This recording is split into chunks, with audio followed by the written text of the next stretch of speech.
It's like, it's funny because almost everything that we learn in the gym, everybody who listens to Fitness for Life is because they're committed to their physical well-being. They're committed to it. They're not going to listen to you and use your supplements and read your books unless they're committed to it. And that's great. Apply the same level of commitment to the other parts of your life, to your happiness, to your faith, to your relationships. Start with commitment, then go to the belief. And finally, sometimes you'll get the feeling, and then you're on the right track to rebuilding your life and building your life in the way that's going to give you the existence that you deserve. Hello, and welcome to a new episode of Muscle for Life. Thank you for joining me, Mike Matthews, your host, today to learn about happiness, and specifically to get some evidence-based answers to questions like, what is happiness exactly? What does it really mean to be happy? And how do fitness and faith and relationships and daily routines contribute to happiness, contribute to satisfaction, contribute to the feeling that you are living a fulfilling life, as well as what practical steps can you take to enhance your emotional well-being? What are some things you can start doing right away that you may not be doing now that can significantly improve your happiness, your satisfaction, your sense of fulfillment in your life? And in this episode, you are going to be learning from Arthur Brooks, who is a renowned social scientist and expert on the science of happiness. He is a professor at Harvard, where he runs the Leadership and Happiness Laboratory. And he is a best-selling author of several books, including Build the Life You Want, The Art and Science of Getting Happier, and From Strength to Strength, Finding Success, Happiness, and Deep Purpose in the Second Half of Life. And so in this interview, you are going to learn the relationship between fitness and happiness and why it's probably not what you think. You're going to learn about the importance of relationships in dealing with stress, how to understand and utilize negative emotions for growth, the role of faith and spirituality in happiness, and more. Before we get into it, if you like what I'm doing here on the podcast and elsewhere, then you will probably like my award-winning fitness books for men and women of all ages and abilities, which have sold over 2 million copies, have received over 15,000 4- and 5-star reviews on Amazon, and which have helped tens of thousands of people build their best body ever. Now, a caveat, my books and programs cannot give you a lean and toned Hollywood body in 30 days, and they are not full of dubious diet and exercise hacks and shortcuts for gaining lean muscle and melting belly fat faster than a sneeze in a cyclone. But they will show you exactly how to eat and exercise to lose up to 35 pounds of fat or more if you need to lose more or want to lose more, and gain eye-catching amounts of muscle definition and strength. And even better, you will learn how to do those things without having to live in the gym, give up all of the foods or drinks that you love, or do long, grueling workouts that you hate. And with my books and programs, you will do that. You will transform your physique faster than you probably think is possible, or I will give you your money back. If you are unsatisfied with any of my books or programs, the results, anything for whatever reason, just let me know and you will get a full refund on the spot. Now, I do have several books and programs, including Bigger, Leaner, Stronger, Thinner, Leaner, Stronger, and Muscle for Life. And to help you understand which one is right for you, it's pretty simple. If you are a guy aged 18 to, let's say, 40 to 45, Bigger, Leaner, Stronger is the book and program for you. If you are a gal, same age range, Thinner, Leaner, Stronger is going to be for you. And if you are a guy or gal, 40 to maybe 45 plus, Muscle for Life is for you. Hey, Arthur, it's nice to meet you. Thanks for taking the time to do this. Yeah, thanks, Mike. I've been a fan of your work for a long time. You've been very helpful to me, so thanks. I appreciate that. I'm flattered. Well, we're here to talk about your work. We're here to talk about the topic of your newest book, which is Build the Life You Want. I had a little outline as I always put together for these talks, and just offline, you had mentioned maybe should we talk about specifically fitness and how this relates to happiness and well-being, And of course, that is very relevant to everyone listening. And I do want to get to some other material in the book, but I thought that maybe we start there and hear about how many people get this wrong. Because of course, many people listening are not surprised to hear, oh, did you know that that getting into good shape and staying in good shape, it helps you feel better in general? Well, yes, but the God is in the details, as they say, right? Yeah, sure enough.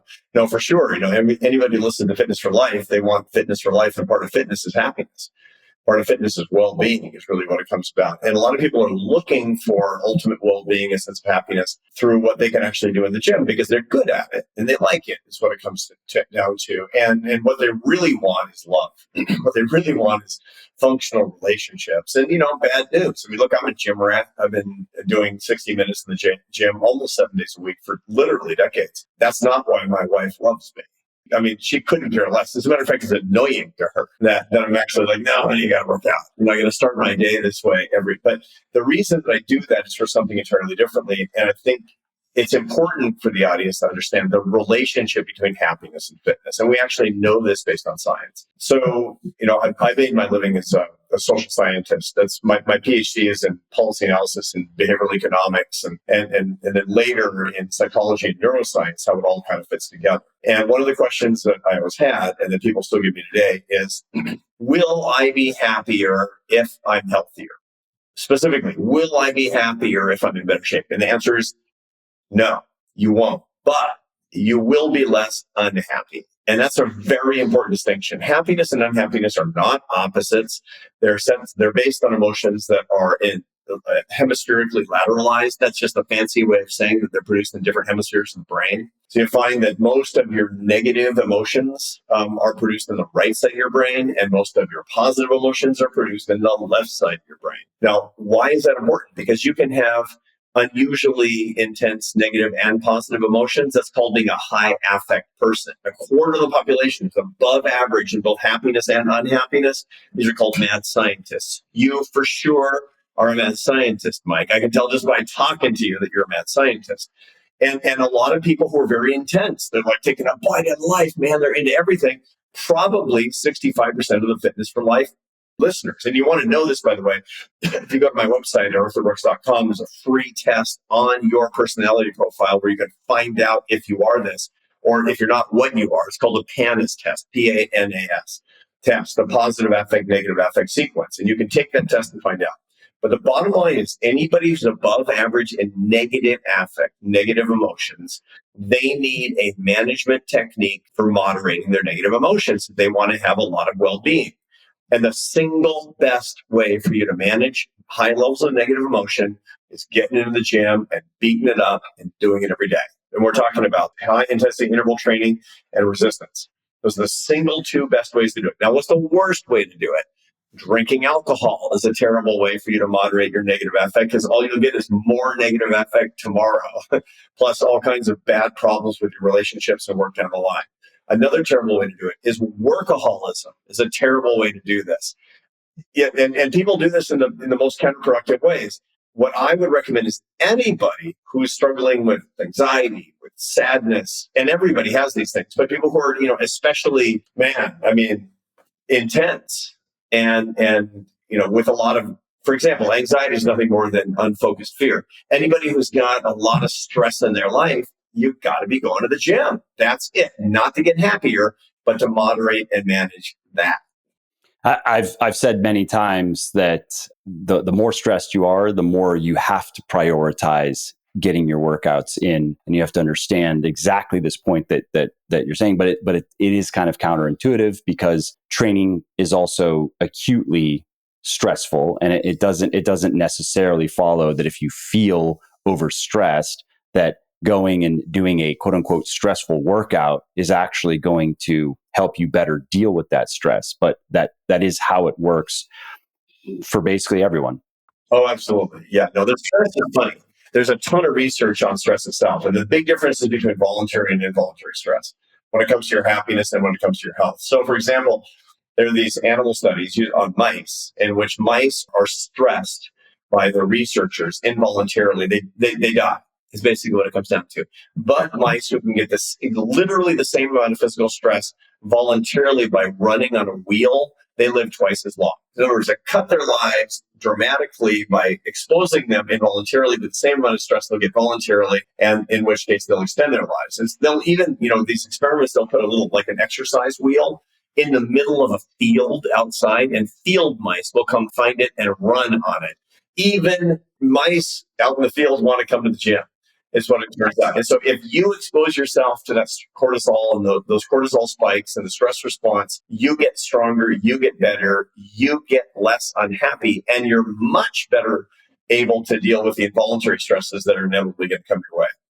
And this is a little bit of a tangent. I'm just curious, though, as to your opinion. So we all have to deal with involuntary stresses, inevitably things that come into our life from one sector or another that are just impositions and range from obnoxious to ruinous. What are your thoughts on, aside from and making regular exercise a constant? I think that makes a lot of sense. Anything in addition to that? And I'm asking kind of selfishly because I've read a fair amount of some of the more subjective about reframing and maybe in some ways I've always been decently good at that, but how feasible is that really when you're dealing with certain, I can tell you for sure there are certain things, like I'm building a house, and this has been it's been the most obnoxious, let's just call it, project that I've ever worked on. The last couple of years, I can objectively say, are probably the worst last couple of years of my life. And I'm not even complaining about it, and it's actually kind of just amusing at this point. But I think about, like, could I just somehow reframe this in a way that would have made it less stressful or less of a problem? And it's just, anyway, I'm going to stop there. I'm just curious. So the general rule is that, exercise is one way to deal with this, of course, but the most important thing you can have in your life with respect to the inevitable involuntary stress that you get is the quality of your relationships. This is really, really, really super important. And so loneliness adds all kinds of involuntary stress to your life and makes you exposed to the stressors that can come your way with having no real way to deal with it, is what it comes down to. So we're talking about romance, family, friends, is what it comes down to. The people who deal with stress the best are people who are happily married. This is true. People who have really, really close friendships and or are really close to their siblings. Why? Because there's somebody who understands you and who can help you reframe. Okay, now what do these people who really love you have in common when you have these involuntary stresses? What it is you talk to them about your issues, and in so doing, you move them. You move these stresses from being something that's limbic, which is to say they're in a kind of a primordial part of your brain, into your prefrontal cortex where you can express what they really are. If you experience your anxiety in your prefrontal cortex, then you're able to talk about it and organize it in a very human way, and it doesn't haunt you. It's not just like a ghost rolling around in the more primitive parts of your brain. And in so doing, you realize that almost always the things that are freaking you out are less important than they would have been otherwise. So the anxiety, as I mentioned before, is a form of unfocused fear. Fear is a basic negative emotion produced by the amygdala of your brain, which is part of your limbic system that says something is a threat in the environment, fight or flight. So flight is based on fear, fight is based on anger, but they're parallel emotions that are based on the same set of stimuli. And that runs an automatic signal through the hypothalamus of your brain to your pituitary glands and your adrenal glands. And your adrenal glands is where you spit out stress hormones all day long, is what this comes down to. You have to be able to manage that. The problem is when your fear is really unfocused, and so you're just kind of freaked out, getting a little drip of cortisol all day long and feeling horrible, and then going home and yelling at your wife for it, is what happens. The best way to manage that, number one, is to have a wife who understands you and is really nice to you and helps you, focus your fear. But another way to deal with this, that's a very practical way to cope with it, is to actually write down your fears. Write them down, because you must move the experience then into your prefrontal cortex where you can manage the emotion. Say, okay, I'm really, really, really afraid that this house is literally never going to get built. It's not going to get built. I'm going to be 70 years old and it's still not going to be finished in the whole thing. And then you'll be able to look at it and go, yeah, that's not right. Because what would be the worst case scenario? What would I do? It would certainly not be waiting for it when I'm 70. for the next 30 years. So even the worst case scenario is not as bad as what's haunting you before you actually put it, pencil in your hand, which is moving the experience to the right part of your brain, the C-suite of your brain where you actually make executive decisions. So that's a different way to do it. So number one, you need relationships. Number two, you need to make these things conscious. What we say in my business, metacognitive, by writing your sources of anxiety down that will immediately dampen your stress response. And that's a good protocol. That's the single best way to do it. People always say, make a gratitude list. Okay, fine. No. Make an anxiety list. It's so good for you to actually do that. And that's the place where we least want to look typically. So many of the things, it's like a theme. So many of the things that we need are in the places we least want to look. Yeah, no, I don't want to write that down. I don't want to pay attention to that. Pay attention to it, man, because it's actually no big deal. I mean, it's the same thing that's happened to me. I just bought a house. And it's a beautiful house. It's the nicest house I've ever owned. And my wife really, really wanted it. And it's, one of my sons and his wife and their son, they're living with us right now. My grandson is near my other grandchild. I mean, the whole thing is just perfect, right? And we move in and there's a leak into the basement above a dishwasher that's not working and a plumbing that's backed up. And I'm like, what? This is terrible. And I'm having trouble like going to sleep one night. My wife's like, don't you read your own work? Don't you eat your own dog food? That's like, come on, man. I mean, it's like, didn't you get a PhD in this stuff? But when you're in sometimes in the middle of it, that's just not what pops into your mind. You do have to even force yourself to just zoom out. They want that your brain wants to hijack that response and turn everything into DEFCON 5, but it can't be that way. I mean, look, our brains are accustomed to or accommodated for the pleistocene, where fear is supposed to be episodic and intense.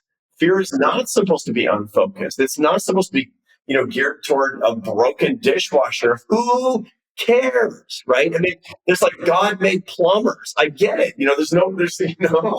And it will get fixed. My house, there was a time when I was suspecting that my builder was getting ready to walk away from the project, and I was right, and then I had to negotiate my way through that. Yeah, no, I hear you. And again, then the worst part is, of course, these sources of stress are self-imposed because you've convinced yourself that you're really not going to be in a good living situation unless you have this house and okay. The whole thing is perspective taking, and perspective taking requires neurophysiologically moving the experience of your emotions from the primitive limbic structures of your brain into the executive center, into the prefrontal cortex, right behind your forehead. And the way that you do that is with meditation. You do that with journaling. You do that with making lists. You do that by explaining your problems to others. You do that in times of prayers of petition, which as a Christian, that's super important for me. My prayers of petition are the best form of cognitive metacognition I could possibly engage in. And to get to a solution, you have to go through that process. However you get there, you mentioned several ways to get there, but at least that's in my experience, is if you haven't gotten over that emotional hump, so to speak, you're probably not going to be able to solve the problem effectively. Right. That's correct. And the good news is that there's tons that you can do. And most of my work, most of my research and my popular writing in my books is about emotional self-management. It's about self-management because, it's funny. We want to manage ourselves better, which is why we go to the gym. We want to manage ourselves better, which is why we get 175 grams of protein. You do all this stuff. You can manage your brain too, just like you can manage your biceps. Your brain's a lot more complicated than your biceps, but if you actually understand the underlying neurophysiology, you can manage your brain as well. And that's what my work is dedicated to doing. And I would argue that you can get a lot more out of those modalities if you're taking care of your body. That the person who is taking care of their health and taking care of their fitness, on average, is probably going to see a much better return on the time spent working on the inside, the brain or the mind, or however you want to. For sure. And it's one of the things that I recommend. I get young guys just getting out of college who feel quite lost. I hear from them a lot because I'm a university professor. It's a lot of what I do. And a lot of what I tell them is that, they want something like, how should I meditate? Or, and I said, what you do is get up an hour and a half before dawn. It's very important to get up before the sun is up because that gives you a sense of self-mastery. But it's also a period in which neurocognitively we're more attuned to learning and creativity. And there's a lot of research that goes into this. That the ancient Hindus called the Brahma Muhurta, which is the creator's time. But neuroscience actually shows that there's a lot too. It's getting up before dawn, get up, get dressed, go walk for an hour in the dark without devices every day. Why? Because then you are in control. You've done something that if your body wants to stay under the covers, man. And you said no. And you took control because you actually decided to make a decision that wasn't the most comfortable decision. That's your first win of the day to actually do that. And it's also good for your body. And then sort of the advanced course of this and what I do, I've been doing this for decades now. I get up at 4:45. By 5, I'm in the gym. I work out from 5 to 6 every day, every single day, 7 days a week. I take maybe 10 days off a year because of travel, because I'm on the road a lot. And then I, shower. I don't have any psychostimulants yet. And then I'm a Catholic. I go to mass every day. And I do that every day. So body and soul, body and soul, body and soul. Then I come back and I use psychostimulants liberally in the form of the coffee that I like. And then I get 3 hours of maximum dopamine in my prefrontal cortex for creativity for my work. But I'm worked out and I've done my prayer. Then I have my coffee and breakfast. And man, I am so ready to go. And the reason is because I've managed myself aggressively. It is a great morning routine. People listening, whatever your version of that is, but that body and mind. Yeah. Body and soul, man. It's like get control, manage yourself.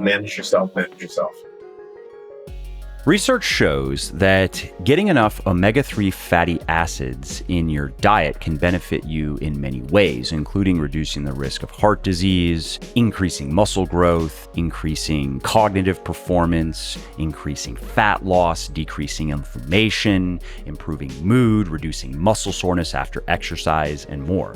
There is a problem though. It's hard to get enough of these vital molecules through diet alone. And that's why fish oil is a popular supplement. It is a safe, easy, and healthy alternative to eating a lot of fatty fish, for example. And that's why I created Triton. It is a high-potency, molecularly distilled fish oil with 2,400 milligrams of EPA and DHA per serving, and those are omega-3 fatty acids that have been specifically linked to a lot of the benefits I just mentioned.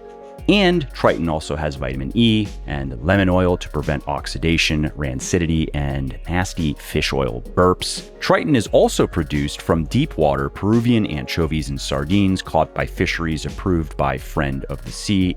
And Triton meets the very stringent purity standards of the European Pharmacopoeia Reference Standards, the Council for Responsible Nutrition, and the Global Organization for EPA and DHA omega-3. And all that is why I've sold over 100,000 bottles of Triton and why it has over 900 4- and 5-star reviews on Amazon and my website. So if you want to optimize your physical and mental health and performance, and if you want to reduce the risk of disease and dysfunction, you want to try Triton today. Go to buylegion.com/Triton, Triton, and use the coupon code MUSCLE at checkout, and you will save 20% on your first order. And if it is not your first order, you will get double reward points, which means you will get 6% cash back. And if you don't love Triton for any reason, just let us know and we will give you a full refund on the spot. No form and no return is even necessary. So you really can't lose. Go to buylegion.com/Triton,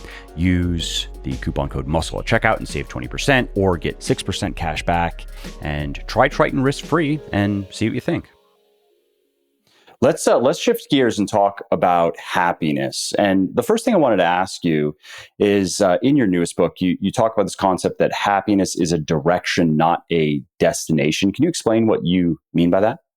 Yeah, people always say, I want to be happy. And they're hoping that they'll be sort of cosmically happy. And when I get older, I hope I'll be happy. When I get married, I'll be happy. And when I have a job, I'll be that kind of job I really want, I'll be happy. And when that house is finally finished, then I'll be happy. I haven't deluded myself into thinking that the house will make me happy, but not having to deal with a house under construction, that'll take something off of the other side of the scale, the thing that makes me unhappy. And it's true that getting rid of sources of annoyance are a good thing to do because those are barriers to your happiness, to be sure. And so those are important. Yeah, for sure. I mean, getting rid of, if you have a trick knee, get it operated on, because that's a source of annoyance. You don't know if you're going to fall down the stairs at any given moment, et cetera. The truth is that some cosmic state of happiness is completely unattainable. And the reason is very simple. We have negative emotions for a reason. There's no such thing as bad feelings. Negative emotions are nothing more than signal. So that the most primitive parts of your brain, the brainstem and cerebellum, in the very back and bottom of your head are they're dedicated to detecting what's going on. And most of it's below your level of consciousness. Those signals about, what you see that's crossing the visual cortex or what you smell or perceive, these are going into the limbic system, which is the structure of tissue that produces emotions. When you have negative emotions, and there's only 4 negative emotions: fear, anger, disgust, and sadness. Those are the only 4. When you're feeling these negative emotions, it's because you have perceived a threat. You need it to be negative so that you'll try to be averse to these things and try to avoid these negative emotions by taking the threat out of your life. The threat might be that your girlfriend might run off on you. It might be that a car is about to run you over. It might be that that thing you pulled out of the refrigerator smells funny, so you probably shouldn't eat it. There's lots of these aversive emotions. And to say, I want to be happy is to say, I don't want negative emotions. Mike, you'd be dead in a week without these negative emotions. You need them. And furthermore, you don't have to worry about getting rid of your negative emotions because you're not going to. So therefore, happiness, perfect happiness, is not only not attainable, it's not even a good goal. It's a terrible goal for you. So the result is that what you want is to live in a particular way where you can avoid the negative experiences from which you don't learn and grow. Most you do learn and grow, and where you can avoid the negative emotions that are actually coming because of negative decisions, because of bad decisions that you're making. So happiness is not a destination. Happiness is a direction. You should learn such that you can get happier, understanding and accepting and celebrating the fact that you're not perfectly happy. And coming to this point of the negative emotions that we feel because of bad decisions that we've made, where this is something I've commented on, that, and just reflecting on myself, that in how I have tended to view negative emotions is often it's appropriate. It's often I did something that maybe even at the time I figured probably shouldn't do this, or even no, definitely shouldn't do this, did it anyway, and then minimally as a consequence felt bad about it, or experienced the result of that was, yes, it was negative, and that was easy to predict. And so just what you're explaining, it's just interesting that it's not something I can't remember explicitly studying this anywhere or learning this from a specific source, but it's just been a useful psychological tool for me to help calibrate my decisions and help me retain a sense of, I guess you could say, personal responsibility. And I like that concept. Jocko's book, Extreme Ownership. I like that concept. Whether it's ultimately true with a capital T, I think it's useful. And so if I'm experiencing negative emotions, that's really the first place I look is, well, am I experiencing negative emotions because I should be, because I'm doing things that should produce these reactions? And this is a part of me saying, hey, you might want to change course here, or you're just going to feel worse and worse, as opposed to seeing it as just being imposed upon me by the universe, or just being some sort of random chemical reaction in my brain that has no real explanation. No, there's a reason for it. There's a reason for these feelings that you're having, and you will, if you're paying attention, get learning and growth from them. This is very important. I mean, it's funny because a lot of gym rats that I know, they're very comfortable with pain. And they expose themselves to pain all the time. It's not, if you're going to do a deadlift, you're going to feel pain. It's going to be very uncomfortable to you. And you're like, yeah, bring it on. Because they understand that the growth physically, the growth that comes from that actually has to pass through the pain. Jocko and I have talked about this actually. Yet, they don't want to treat their emotional pain in the same way. There's something about emotional pain that they've been, especially young people under 30 today, have been really miseducated on that. They've been taught that their emotional pain is evidence of a pathology, that they're broken, that there's something. Yeah, it always goes back to mental health. There must be something wrong with your mental health. Yeah. There's nothing wrong with unhappiness. There's nothing wrong with sadness. There's nothing wrong with anxiety, man. I teach at Harvard. And I tell my students, look, if you're not sad and anxious, then you need therapy. You're at Harvard. I mean, it's come on, man. I mean, it's a hard thing that you're actually doing. And people don't want to actually believe this because they've been told by sort of the education establishment complex, the nanny complex that's telling everybody, if you're afraid, that's bad, and we got to make you feel more secure. No, you got to get stronger. And the only way to get stronger is going to the gym. Maybe it's a physical gym, maybe it's a mental gym. Every time you're feeling the sadness, anger, disgust, and fear, say to yourself, what am I learning? How am I going to get stronger? How am I going to overcome this particular thing? And once you get into that warrior mentality about your emotions, just like you do your lifts, then your life starts to change. That's a great point, and something that, again, I've tried to remind myself going through various trials and tribulations is similar to the gym. Like, well, I go to the gym and I beat myself up in there to get stronger physically. Well, here's an opportunity. If nothing else, here's an opportunity to get stronger mentally, emotionally, spiritually, however you want to look at it. Yeah, totally. Then you start, it's weird because you know what the great philosophical and theological masters have been able to do. And it's almost weird because I remember when I was a younger guy, I would read, St. Thomas Aquinas or the words of the Buddha, or the Bhagavad Gita, these holy books, and they would be grateful for the terrible things that were happening. I'm like, yeah. But it's true. It's true. It's like, if I asked you to say, Mike, like, was today leg day? And you're like, yeah, today's leg day. It's like, how'd it feel? It's like, it was brutal. It was awesome. Right? That's just the Buddha or somebody being grateful for these trials. These things that have happened, because it's the only way for you to get stronger is to go through these things. And if you didn't have any adverse experiences, you just get weaker and weaker and weaker. And that's why we're emotionally weakening young people today, because we're removing all adversity as much as we possibly can and telling them that remaining adversity is the source of it's due to pathology as opposed to, like life. And that you can medicate it away or meditate it away, and that you should try to engineer your life to avoid adversity as much as you can. And speaking of young people, so that's one element, and I totally agree. I see a lot of that. Another element is a lot of focus, and this is probably nothing new. This has probably always been the case, but it might be a little bit worse now because of social media and just the state of that. And that is the emphasis on money and on achieving success in one's career, and the connection to happiness. And that word, they might not say happiness, but that it's going to be a synonym, and that how important that is.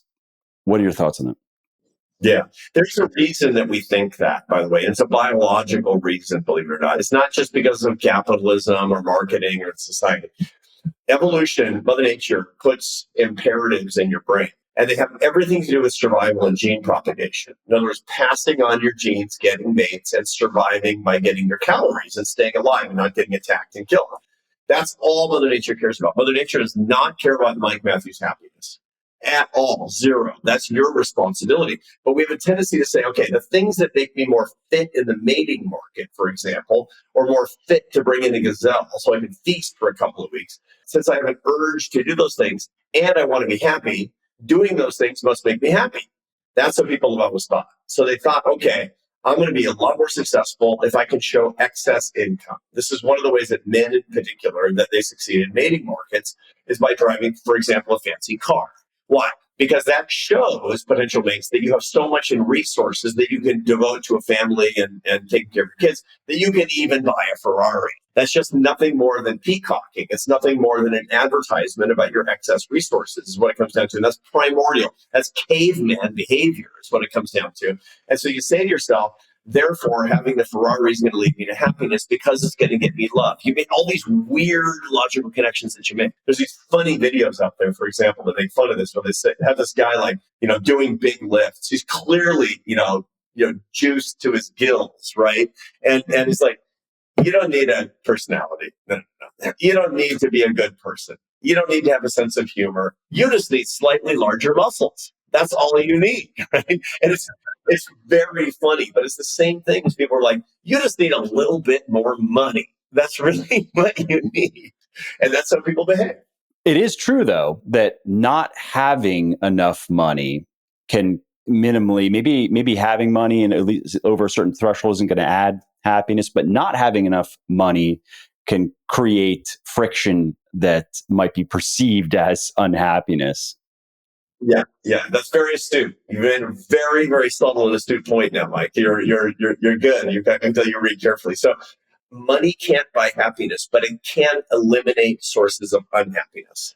That's what it can actually do at relatively low levels. And so, the sources of unhappiness are like, the contractor on your house saying you can't move in and you've got to deal with it when you wanted to do something else. It's the annoyances, it's the irritations, and the barriers to doing what actually brings happiness. Happiness comes from faith, family, friendship, and work. Those are the habits of the happiest people. Those are the big things. Anything that distracts you from it or makes it harder to do that are barriers to your happiness. And those are the things that at very low levels you can eliminate with proper resources. With enough friends, with a little bit of social prestige or, a frictionless environment and enough money to kick around. So you're not worrying if your kids are going to get their caloric needs met. You don't know if you're going to get your, proper vaccines. You're not going to die of whooping cough or something stupid like that. That's what a little bit of money will do. And when we're really young, we don't have any money. I mean, when I was a musician when I was in my 20s. I was so poor I didn't go to the dentist for 6 years one time. And when I got a little bit of money, I went to the dentist and they filled 12 cavities and I felt better, right? And I incorrectly concluded that money bought happiness. What money was doing at low levels was eliminating a source of my unhappiness. And then if I didn't pay attention to this, if I didn't study this stuff, I'd go searching for that feeling again and again and again and again and again. And it wouldn't come to me because I'm past that point. I'm getting a theory. I'm getting the whole point wrong. And talking about coming back to the example of the Ferrari, a lot of people associate money with status. And for many people, they may be more in pursuit of status than money per se, where money is kind of a proxy to achieve or it's proxy for status. But come to this point of status, that's also, many people think that they will be happy if they achieve enough status. And you have these 2 points here of money and status. Like if I were giving advice to a younger person based on my experience thus far, and they were trying to consider a career path, I would warn them, not away from those things, but just be aware that there's a cognitive trap here of the money and the status associated with something. And these things, if you're not aware of it, they might make a certain choice or a certain career path look very appealing, but it's not going to play out the way that you are envisioning. Yeah, I've studied fame a lot. And fame actually has a lot of different manifestations. It might be prestige. So in a particular community, if you're in the fitness community, for example, most people won't know who you are, but the right people will. So fame can be very local, or it can be just the admiration of other people, or just to be known, which is the case of, YouTube influencers or something, which is a very big deal in an era where the internet can make anybody famous. And fame is funny because fame really plays on these primordial urges of gene propagation and survival, because the more people who know you compared to whom you know, the higher your status is and the more likely you are to be at a higher level in your kin group in primitive societies. And, humans are a kin-based hierarchical species made to live in tropical environments. Now, you can avoid the tropics if you want because we invented coats, but you're still going to be driven toward, hierarchy and to be around kin. And so the result of it is that you don't know why, but you want to be well known. You don't know why. And when you think about it, it's like, why do I care? Well, because I want to. Why do I want to? Because I've always wanted to. These are not arguments. But what's going on is that there's dopamine, which is a neuromodulator in your brain. And dopamine is the anticipation of reward. When you think that your prestige is going to rise, that people are going to admire you, that you're going to rise in the hierarchy, it just releases all of this dopamine for a reward that you never get. And that's the reason that fame is the only one of the earthly rewards you can only ever be happy in spite of. Go talk to somebody who's really, really famous. They have a hard life. If you can't walk through an airport, if you can't be in public without somebody harassing you, if you can't do anything, it's a total drag. You go out in disguises and people still pick you out. Like it.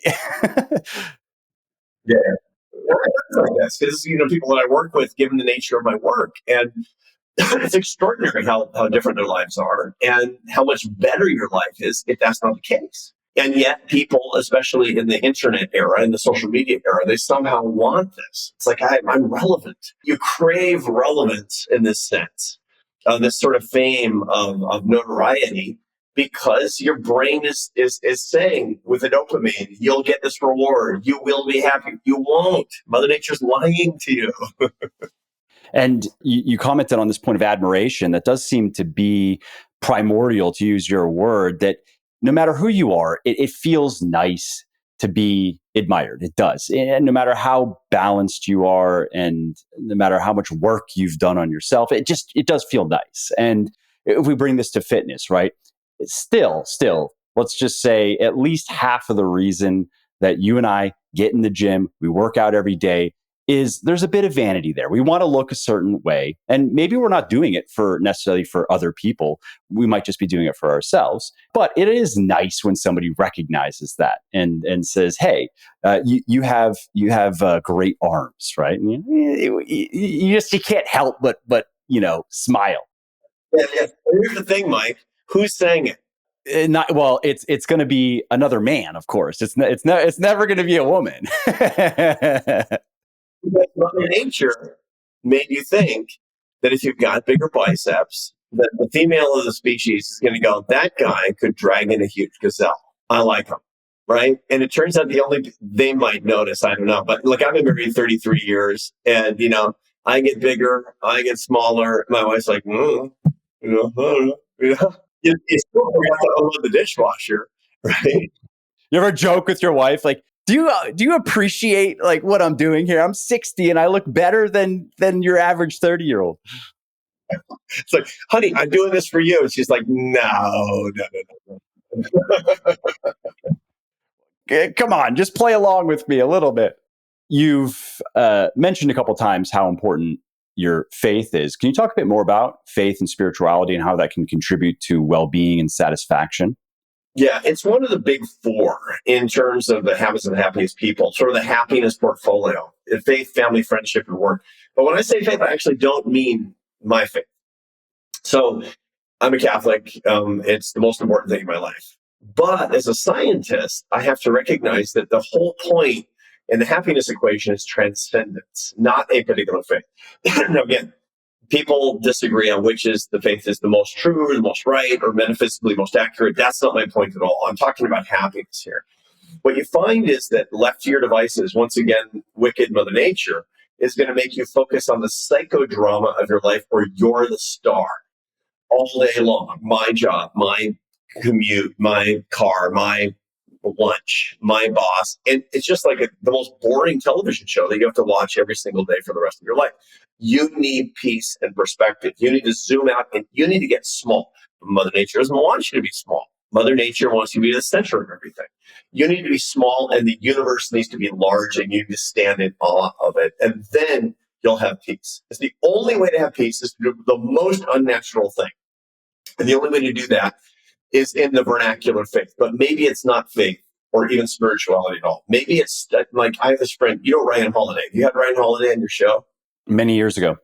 He's great. And he's a friend of mine. And every time I have a book, I do his show. But, we're socially, we like each other. And he studies Stoic. He's not religious. He studies Stoic philosophy.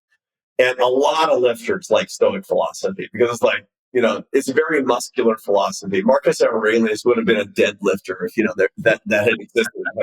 And he would have written in his little journal, you would like to stay under the covers, but the weights are there waiting for you. And it is the only way to be fully alive today, or something like that. Anyway, so he studies the Stoics with the same level of seriousness that a lot of people practice their religion.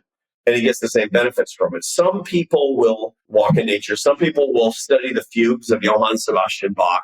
Some people will start a Vipassana meditation practice, and some people will study or practice the faith of their youth. You got to do your thing because you got to get small. That's what I mean by that. And are there certain methods that seem to be more effective for that than others? I mean, you mentioned a few things that's a pretty large spectrum of activities. Yeah, it's daily practice and seriousness. And that's one of the reasons that the faith of your youth is so effective at doing that, because it's not like trying to make up your own physics. It's a whole thing. Now, I get it. There's a lot of people listening like, yeah, the faith of my youth. Are you kidding me? I've been running away from that for 20 years. I get it, right? But the whole point is that a lot of people, they have a notion of religion from still when they were in third grade. And so I've worked with a lot of people who they want it back, but they don't want that version back. And so you got to find it as a grown up is what it comes down to. So I work with a lot of people about how to do that. And it's interesting because the research on that is very different, and how to find faith is very different than what your intuition tells you. Your intuition tells you got to feel something, feel some religious impulse, and then you have to believe something, and then you have to practice something, right? It's exactly the opposite. Practice something, and then you will believe it. And finally, sometimes you'll feel it. And that turns out to be the right thing to do. And by the way, Mike, that's exactly how we treat the gym. You practice it, then you believe it, and then sometimes you feel it. You don't say, you know why I started working out? Because I felt like it. Are you kidding me? That's not it. That's not how people start. They start because they make a commitment. I mean, half of the workouts that I do, I don't do them because I feel like doing them. I actually feel like working on I have so many other things to do. I feel like doing something else, actually. Totally. Remember Jack LaLanne? Were you old enough to know Jack LaLanne? Absolutely. Of course, I know who he was. Yeah. He was on TV when I was a kid. I'm old enough he was on TV. My mom had his records and the whole thing. He hated fitness. He hated it. He's like, his whole life was this austerity thing. He says, if it tastes good, spit it out. It's like, this is how this guy lived, right? And he said, the only happy time I am in a workout is when it's over, and the whole thing. Okay, we're not that crazy. I mean, working out is awesome. Yeah, I still enjoy it, yes. But again, there are many times I'm not looking forward to doing this thing. I would much rather just continue working on whatever I'm working on or do something else I need to do. And it's like, nope, get up and let's go. Keep sleeping. And by the way, I hate cardio, but I do cardio because high intensity interval training, I'm committed to doing it. And then after committing to it, I believe it's going to help. And then sometimes I feel pretty darn good. And that's the same way with religion. It's funny because almost everything that we learn in the gym, everybody who listens to Fitness for Life is because they're committed to their physical well-being. They're committed to it. They're not going to listen to you and use your supplements and read your books unless they're committed to it. And that's great. Apply the same level of commitment to the other parts of your life, to your happiness, to your faith, to your relationships. Start with commitment, then go to the belief. And finally, sometimes you'll get the feeling, and then you're on the right track to rebuilding your life and building your life in the way that's going to give you the existence that you deserve. And I think this point of taking action first is very important. It's something I've spoken about and written about here and there because I really do think it's true, and that you have to, let's talk about motivation, right? So many people, their idea is they need to have enough motivation to need a critical mass of motivation to then take the actions, whereas it's really the other way around. Like you have to start taking actions to feel motivated. And so however you're going to find that activation energy, that's a separate matter, but you have to start taking actions to feel motivated. Or if you want to change a behavior, change an attitude, the most effective thing that and I've read about this in various books, and I know this is supported by some research, but I found it very true for myself at least, is start taking the actions that would lead to the beliefs or the attitudes or the ideas that however I'm trying to change my mind, so to speak. Start acting like the type of person who thinks that way, versus the other way around of just trying to struggle with it internally until I feel like I'm enough of the person or have adopted enough of the idea or the attitude to start taking the action. Completely. That's called the as-if principle among social scientists like me. Act as if you were that and you will become that person. I mean, it's not overnight and it's not perfect and you're going to slip and all that. But act as if you were a great husband, you'll be a better husband. Act as if you were a gym rat, you will become a gym rat. Act as if you are honest and upstanding member of your community, and you will be more so. It's amazing. It's the way that, like, it's funny because, I give people like little pieces of advice to use these empirical regularities. That's what nerds like us call, things that happen over and over and over again. You want to have a better time in the office. Well, you're going to have a better time in the office if you're the kind of person that people like. So go do the things, notwithstanding your feelings, that people like. Go to the break room and brew a fresh pot of coffee and bring it to the person in the next cubicle and say, you look like you could use a fresh cup of coffee. And you'll be the guy who did that, however you felt. And you'll see the look on his face and you'll feel better. And it was the commitment that will lead you to the belief, and that will give you the feeling. Don't run it in reverse all the time. And that's what our society is telling people. If you feel it, do it. No. Act in spite of your feelings. Then you'll be a fully alive person who's managing her or himself, which is the best that we could be offered. And I like to pose it as a question too, where what would this type of person do? If I were this type of person, how would I act in this situation? What would that person do here if I need to pause for a second before I do maybe just what is impulsive? Yeah. Well, that's the whole thing that you always hear. Really strong Christians always have that thing, what would Jesus do? Yeah, that's the whole thing. That's just what they're doing, basically. They're using a simple metacognitive technique to say, I want to decide first, I've got these feelings. It's in my limbic system, but I want my prefrontal cortex to be deciding. So I'm going to ask a question about somebody who is the ideal for me, given my religion. And I'm going to imagine what that person is doing, and then I'm going to model that behavior, and then I manage myself as a result. So if it's not Jesus for you, find, what would my dad do? Well, my dad, of course, depends on the dad, right? Or, what would the person who works out consistently, what would that person do? Or, you really I think you can fit it to whatever circumstances you're faced with. Yeah, you can also do the opposite, by the way. You can think of somebody who screwed everything up and say, what would this person do? And then not do that. That's actually called the via negativa in philosophy, is to say, not that. And turns out that's a pretty good way of doing things too. That's interesting. I've never heard of that. I think immediately to business and doing the post-mortem, which I like to do when you're laying out, okay, you have an objective that you're going for here, and you're laying out your plan, and you do your best that you can on your plan. You try to foresee the ways it could go wrong, but also then assuming, okay, we fast forward, this has gone very poorly. Why? Why did this go poorly? And that can help just find deficiencies in the plan, false assumptions, and so forth. Yeah, and the whole bottom line of this is that you're living with your brain. You're managing your life actively. Your life is not managing you. You're managing your life. And when you get that kind of empowerment, man, it's great. It's really great. This is like a Rubicon that people cross, that a lot of people cross in their 20s, that they go from, feeling managed by life to feeling like in no small part they're managing life. And the reason is because they're doing the things that we're talking about here. That's why I teach this. I teach a happiness science class in a business school, because I want people to be serious about the business of their lives. I love it. Well, I know we're coming up on time here, so I want to be respectful of that. Before we wrap up, is there anything else that maybe I should have asked, or anything you want to say before we close out? You do a good job.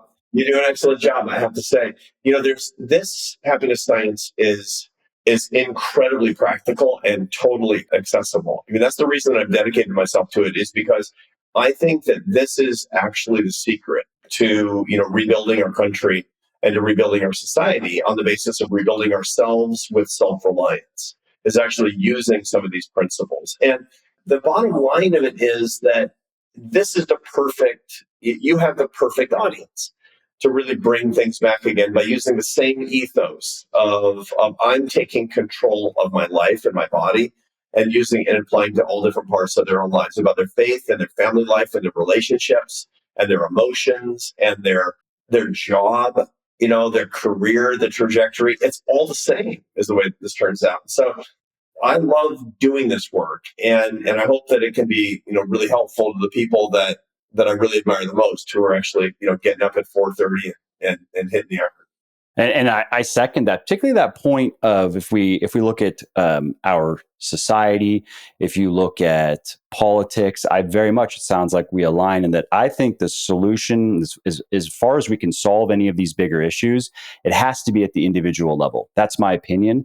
I don't think that there's some top-down, heavy-handed political solution to a lot of these very human, particularly interpersonal, societal problems that we have. I think if we're going to see a better trajectory in the future, it's going to be because of individuals who have worked hard to improve themselves, and then collectively, you could say a lot of society has worked hard to improve itself, and then it just has a different character.